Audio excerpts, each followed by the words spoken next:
Sino po ang actor natin today? We are here this morning for two objectives. First is for the PFP, and after that, a certain legal entity that would transcend the PFP, and I will explain later on. But at this moment in time, I'd just like to first introduce distinguished officers and members, and also special guests who are here in this gathering. On my right is the illustrious Antonio Macfori, who is the National Treasurer of the Partido Federal of Pilipinas. And we have also here the Vice President for Luzon, Gabriel Soto, right? And soon to also come, he's just late, the traffic, si Asam Olinkay of the Vice President for Mindanao. He's coming also here. And then we also have Edwin Chong. He is the National Chairman for here. And also Regional Chairman for Region 12. Yeah, okay. And we have other regional chairmen who are here now. We start with NCR, Janet Ong. She's with Lynn Ong, Norly Ortega. And then, okay. Then for Region 1, they're also represented. Region 2, see Alfred Soriano. He just called in. He got stranded in Tuguegarao, so he cannot make it. But he'll be on Zoom. He should be here just this moment. And then for Region 3, we have TJ Rodriguez, our Secretary General. He's currently in Cagayan de Oro, also with Senator B, Dante Marcoleta. Okay, and a champion in Congress. Then we have for Region 4A, we have Gaspoy, Gaspi, and President Greg Dow. And the others here. 4B, wala po si Dino Capistrano dito. And then, but he'll be on Zoom. Then we have Region 5, myself, as the concurrent chairman of Region 5. Region 6, not at home here. Region 7, we have a male candidate here. We have Rudy Goles Jr. He is our aspirant for the province of Iloilo. And then not presently here for Region 8 is the chairman at this point is Yoli Filimon Ruiz, who is also our candidate for the mayor of Cebu City. He is not here, but I think he's on Zoom also. And then we have here also, who is here? Arnel Cornel is not here. Alexander Agustin is here of Region June 11. Yes, and then of course we have Vincent Tangcasis of Region 13. He is here. Pa nandito yung mga regional chairman. The others are on Zoom, but at least they're duly represented by the able Vice President of Mindanao, Asam Olinkay, who should be here very shortly.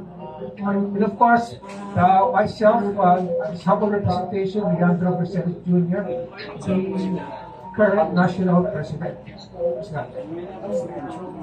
So given that, we would like first to call, well, this must be a National Assembly meeting, and we will just call it into order. It's only going to be very short, and then maybe Gabby, please certify that there is a quorum. Okay, there is a quorum certified by the Vice President Mindanao in the absence of the Secretary General. So therefore, quorum, we are now able to conduct party business. The first thing to do here is to to move for, first of all, very short only po, please bear us your indulgence here. We will just change the term of office limit. It was, I'm sorry, the quorum, which was initially 40, naging 50, but we should bring it back to the 2018, which is 40% of the quorum. We just like to move on that. Gary, please move. So, any objection? Okay. Second. Okay, it's resolved. It's now 40%. And secondly, we would be well. There are many of the members and officers who already entered government. Usually, in that case, that they normally would relinquish their title or their position because of that until such time. But at this time, we will not go into that, but at least please give us at least the National Executive Council the capacity or the facility to have replacements which would actually take over in the balance of the period of their function office. Like if it is 3 years, then they will exercise it for the balance of the 3 years. And there are several here, but we will not go into it now because we're still very flexible. So on that, I would just like a motion to allow the Executive Council to at least put in place the officials in lieu of those who have entered already in government or for other reasons cannot exercise their functions anymore. Let's say they decide. I so move. Any objections? Any second? Second. Okay, that's the motion is hereby resolved. And then okay, with the comment on early next week, we will need here a resolution on approval from the board. Oh, here we have Asa Monikaya. Please give Come in.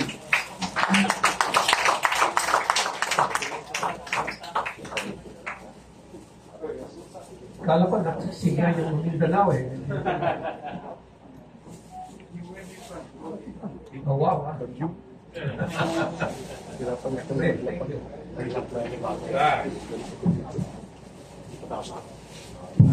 Okay, anyway. Anyway, let there be a because we have to file our list of sworn authorized signatures to issue out the certificates of nomination and acceptance, or what they call the CONA. And we'll be doing that next week. But we need a board resolution or an international resolution. And what I would like to call the SOPA. This is the state of the party address. SOPA. May SONA, may SOPA na rin. Okay.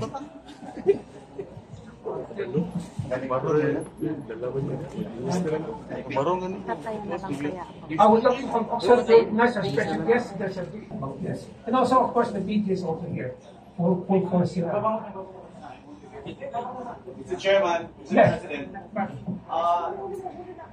the other regional chairman have not yet been recognized.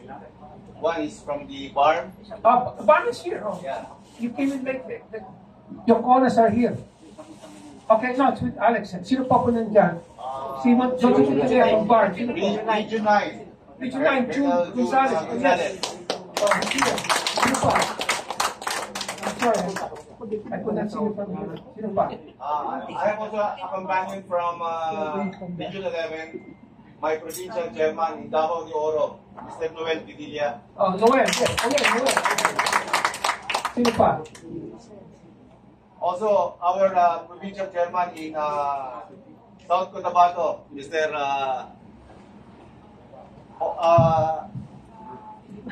Engineer Nedo.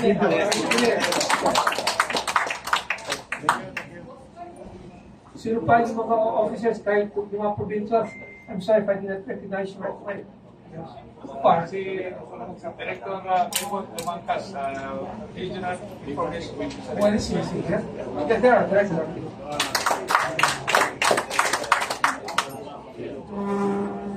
Okay. Jefferson Julian. Good morning, James. Pinamit na. Okay. Sige. Sino pa nandiyan? Engineer Mundo.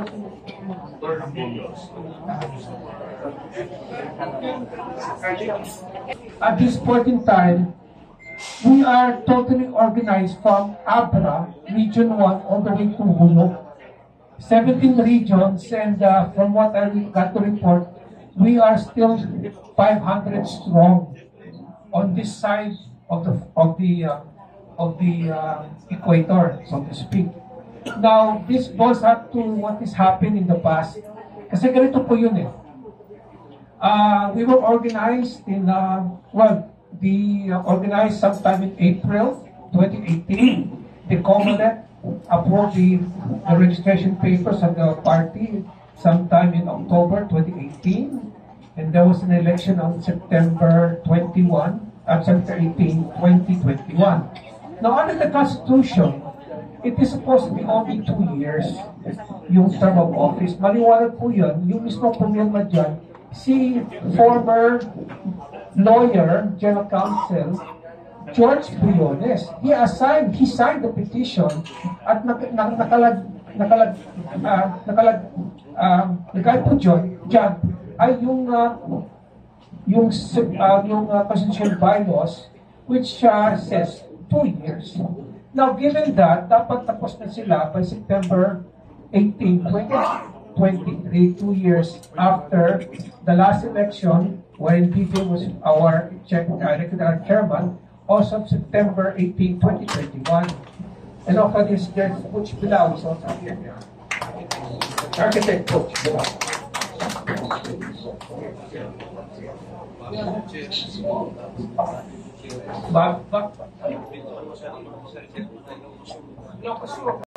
These former officers were exercising their authority beyond what is there. Kumbaga, they're exercising in what they call ultra vires. Talagang wala since September 18, 2023. So because of that, that was a serious constitutional crisis. There was a leadership vacuum. So what did we do?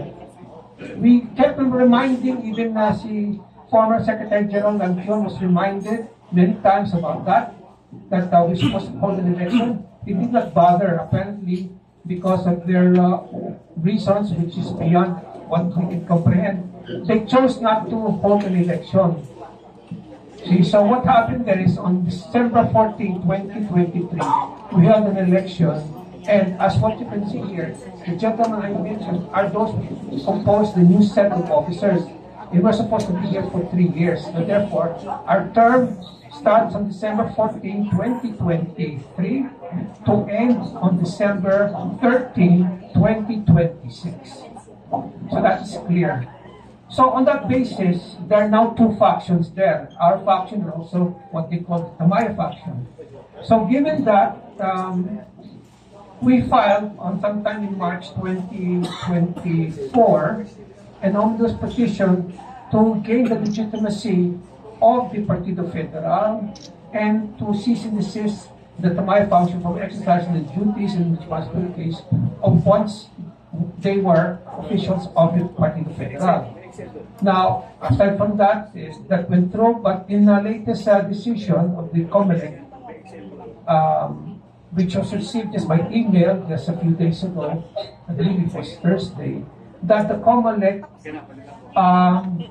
determined our petition as without merit. Now, what is striking there? It's 6-0. Kahit isa mang nag-dissent, wala. Or maybe he say, baka pagpak yung ginawa namin. I don't think so, because what happened there is they based their petition, or they based their position on a falsified document, which is the very, very crucial point there. The Constitution and bylaws was actually fake. What we submitted there was the bylaws, which was originally signed by George Briones, the former secretary, the former general counsel. We used this constitution and we followed it in a palagay for Clark 2 years. That is a certified true copy. Sila naman, they used as the basis a copy, supposedly a certified true copy of a machine copy, which they filed, and that was their use as the basis. So of course, dapat talaga, it's falsified, but I don't know how the company got to that, but that's how it came. Just wait muna. Sandali lang muna, the distribution, sandali lang. Wait muna. Tawag ko doon. So what happened there is that we will be filing a motion for reconsideration on that.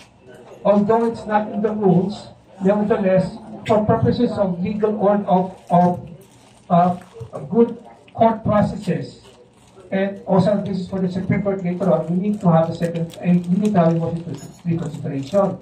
So right now, while there is a motion for reconsideration, which will be filed early next week, everything is suspended. There is nothing final about everything here. Now the question was raised, can we issue out CONAS? Yes, we can at this period. Can we sign for CONAS? Yes, we can actually give out the CONAS. Because nothing is final. Because I'll give you a scenario. Okay, we send it out. Everybody signs that. Okay. What if the for example, the COMELEC reverses? Let's say they sustain our position. Let's say on October 7th. See? If we did not issue a CONAS, then what will happen? Na-reverse na yun, and hindi tayo nag-issue ng CONAS. So the most prudent thing to do now is to release it because there's nothing final yet. So we release that. That can be already be issued out. And those people who are signatories, those of you who gave the signatures to me, which I will put now in a document which we will submit to the COMELEC, those will be recognized because there's nothing yet final. Now, there are scenarios there. What will happen now in the case of the COMELEC? Now, the COMELEC below, ang unang-una po, they have to accept it because it is ministerial. They cannot question any CONAS. As long as they subscribe to the guidelines, and you have the guidelines, I gave it to you, as long as they subscribe to that on its face, okay naman, they cannot say, hindi pwede ito. No matter what. Now, if there's going to be any kind of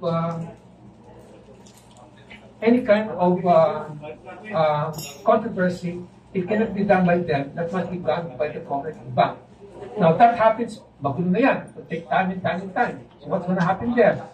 According to the rules, if a candidate, if there are two candidates of the same party for the same position, normally they would cancel out and they become independent candidates. Okay? Now, in that case, you just have to ask yourself kung meron po kayong kalaban na PFP rin. On that basis, just file it and just let it take its course. Baka yung kabila, they will petition that pero matagal yung proseso dyan. I don't think, baka hindi yan naaabot eh. In any case, what will happen then is, second scenario. Kung wala kayong kalaban, you submit your CONA and your candidacy, I don't think it's going to be fun because nobody will challenge you anyway. So that will be declared as the official candidate. Kasi there is still a pending resolution of final news and the COMELEC. Now, in that case also, you can already submit yours, and then the COMELEC cannot really say otherwise of that. So I strongly suggest you use this opportunity habang hindi pa final at saka i-release na yan. Now, even if the moment the MR is resolved, well, it is being final, but again, there's also the process of material with the Supreme Court, and we are confident we can get that. So many legal ways that can be still available, legal devices or legal maneuvers that we can do, but the bottom line is, the CONAS were already released at this point in time because it's still legal, we can still exercise party business because hindi pa final yung decision of COMELEC. In fact, I had not even received the original copy. Although we have a copy from the email, pero we would like to wait for the original. So everything is up in the air. Nandiyan po si Arno Coronel, Region 8. Okay, sige. Alright, so on that basis, I've given you the CONAS there. Please release it. Those who, and then Well, if you're familiar with that, those of you, it's very simple lang. It's an affidavit that you will sign, and then the nominees will sign. And that's what you submit to the Comelec in 5 copies. Now, what's critical here is make sure all of those copies which are submitted to the Comelec are original copies, not just copies, original. And you need 5. So also one for the notary, one for you, and one for us also. So you have to get about 7. So make sure you want to get that now. If those Kayo po, sir. we distributed are kulang, just please zero to lang. Yun po mga kasama. So kayo pong bala dyan, at least on our part, we have undertaken our duties already, short of the MR until it's finalized. We're still legal at this point to do that. Okay, now brings us to the next part.